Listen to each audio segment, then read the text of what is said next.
Here's an email I got a few years ago. Dear Ryan, I have studied English for many years, but with me, it's a never-ending story. Now I have a dream to work in an international company, and for this I need better English. But I'm very busy. I only have time Wednesday evenings. Do you have time for me? Did you see the mistake? It's not a mistake about grammar. It's much worse. It's a mistake about a belief. You see, Pavel believes something.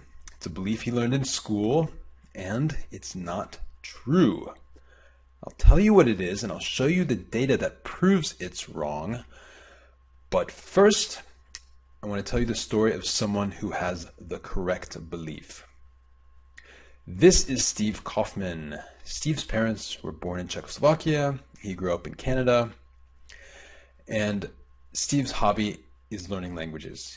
He's pretty good. He speaks 10, and here's how he does it. First, he learns the basics of the grammar, the most useful words. Then he starts to listen. He listens every day for about 60 minutes. But here's the important part. He doesn't listen, for example, from 8 to 9 or 6 to 7. Instead, he listens for a few minutes while he's cleaning, a few minutes while he's driving, a few minutes while he's walking. And it obviously works for Steve, and it can work for you because Steve is doing something called distributed practice, which works for everyone. This means that whatever you're learning, if you're learning a sport, if you're learning typing, if you're learning a language, you'll learn faster if you practice for shorter periods of time. But in school, because our classes were typically 60 minutes and we studied for hours and hours before an exam, we learned that learning time has to be long. But this is not true, and here's some data that proves it. So scientists gave two groups a poem to read. The groups read the poem again and again until they had memorized it. Their methods. Group A, the old way. They read it again and again, spent a lot of time in one day, but Group B, they read a little one week, a little another week, a little the next week. Distributed practice. And the results, significant. Group B, almost 3 times less time, almost 3 times faster. Now, why does this work? Something called the primacy and recency effect, discovered by a German psychologist, Hermann Ebbinghaus, 1885.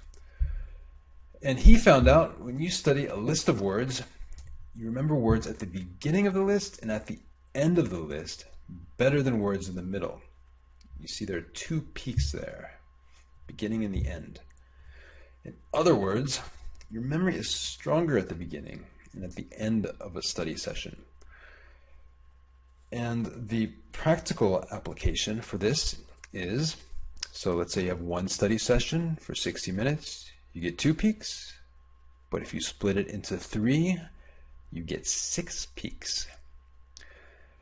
So when Pavel wrote and said he didn't have time, what he meant was he didn't have 1 complete hour every day, what I call 60 long minutes.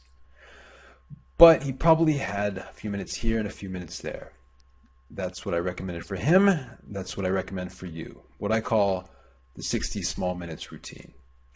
So your goal will be 60 minutes of English a day, either reading, listening, watching, and you should divide this time into small sessions. A little in the morning, a little in the evening, a little in the afternoon.